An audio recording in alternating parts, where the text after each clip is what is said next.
بسم اللہ الرحمن الرحیم۔ السلام علیکم۔ شیخ سعدی نے اپنی مجلس پر نگاہنامہ میں یہ روایت بیان کی ہے کہ حضرت سہل طبابت کا پیشہ کرتے تھے۔ جب انہوں نے فقر اختیار کیا تو ایک عرصے تک ریاضیات و مجاہدات میں مشغول رہے۔ حضرت سہل کے دل میں خیال گزرا کہ وہ مرتبہ ولایت پر فائز ہو گئے ہیں۔ ان کا یہ خیال آہستہ آہستہ تکبر کی حد تک پہنچ گیا۔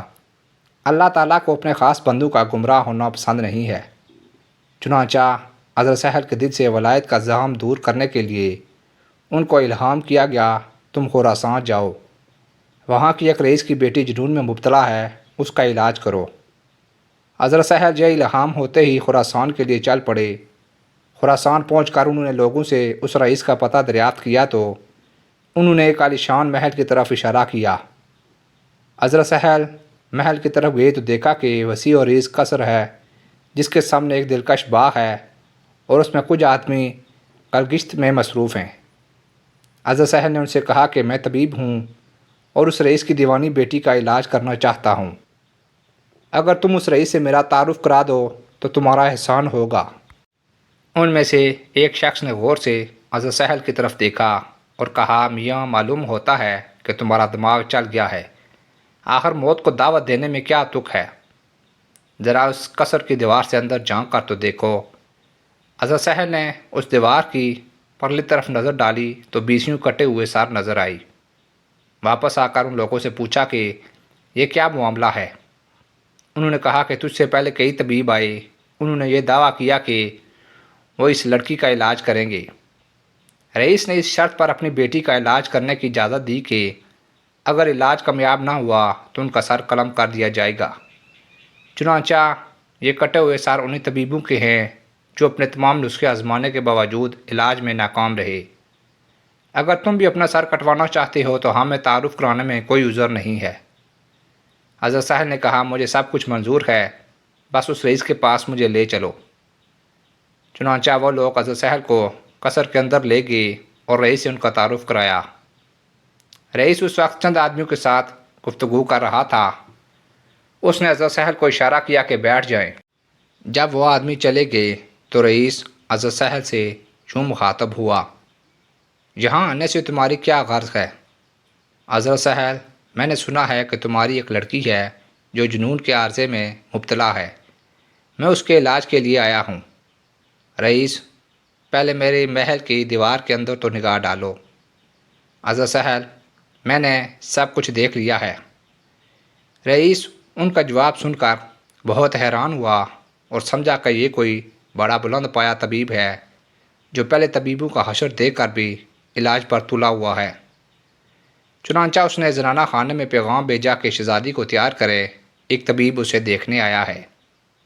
تھوڑی دیر کے بعد اندر سے اطلاع آئی کہ لڑکی طبیب سے ملنے کے لیے تیار ہے۔ چنانچہ رئیس نے حضرت کو اپنے ساتھ لیا اور حرم سرا میں داخل ہوا۔ جب دونوں لڑکی کے کمرے تک پہنچے تو لڑکی نے کنیز کو آواز دی، میرا نقاب لاؤ تاکہ میں نقاب کر لوں۔ رئیس کو بڑی حیرت ہوئی کہ اس سے پہلے کتنے ہی طبیب آئے لیکن لڑکی نے کسی سے پردہ نہیں کیا۔ اس طبیب میں معلوم نہیں کیا بات ہے کہ لڑکی نقاب کی ضرورت محسوس کر رہی ہے۔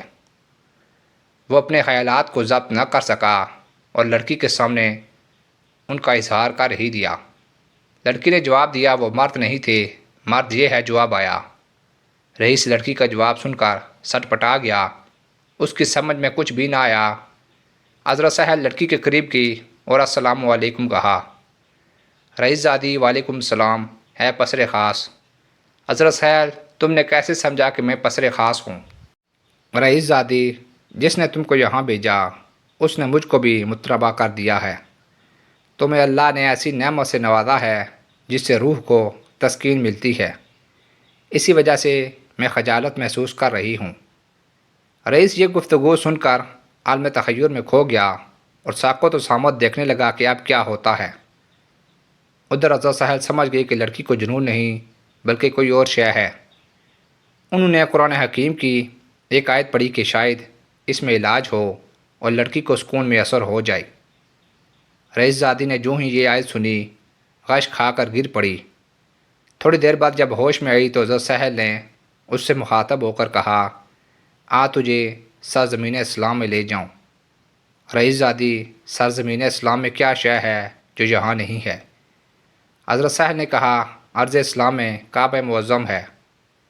رئیس زادی، نادان اگر تو کعبے کو دیکھ لے تو اسے پہچان لے گا؟ حضرت صاحب، ہاں۔ رئیس زادی، میرے سر کے اوپر نگاہ کرو۔ حضرت صاحب نے اوپر نظر ڈالی تو ایک عجیب منظر دکھائی دیا۔ ان کی نظر کے سامنے کعبۃ اللہ موجود تھا، جو لڑکی کے سر کے گرد طواف کرتا معلوم ہوتا تھا۔ حضرت صاحب یہ نظارہ دیکھ کر ششدر رہ گئے اور پھر بے ہوش ہو کر گر پڑے۔ تھوڑی دیر کے بعد ہوش میں آئے تو رئیس زادی سے پوچھا، تو نے یہ مرتبہ کس طرح حاصل کیا؟ رئیس زادی، نادان، تمہیں معلوم ہونا چاہیے کہ جو شخص اپنے پاؤں کے ساتھ کعبہ جاتا ہے وہ کعبہ کا طواف کرتا ہے، اور جو اپنے دل کے ساتھ کعبہ جاتا ہے کعبہ اس کا طواف کرتا ہے۔ اور تجھے یہ بھی جان لینا چاہیے کہ تو ابھی اللہ سے ایک قدم دور ہے۔ اگر تمہاری خواہش ہو تو میں تمہارے لیے اس راز کو فاش کر دیتی ہوں۔ جد بتاؤ، جاننا چاہتے ہو یا نہیں؟ حضرت صاحب، میری جان تو پر قربان، جد کہو ورنہ میں دیوانہ ہو جاؤں گا۔ رئیس زادی، جس نے اپنے نفس کو جان لیا اس نے اپنے رب کو پہچان لیا۔ رئیس زادی کا جواب سن کر حضرت صاحب تستری کے سارے حجابات دور ہو گئے اور انہیں معلوم ہو گیا کہ اس دنیا میں اللہ کے بہت سے ایسے بندے ہیں جو ان سے کہیں بلند مرتبے پر فائز ہیں۔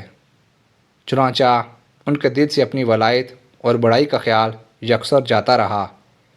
اس طرح اللہ تعالیٰ نے اس واقعے کے ذریعے ان کو تنبیہ کر کے گمراہ ہونے سے بچا لیا۔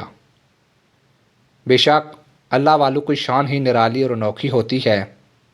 وہ دنیا سے بے نیاز ہو کر زندگی گزارتے ہیں۔ اللہ تعالیٰ ہمیں اولیاء اللہ کی قدر کرنے اور ان کے نقش قدم پر چلنے کی توفیق عطا فرمائے۔ آمین یا رب العالمین۔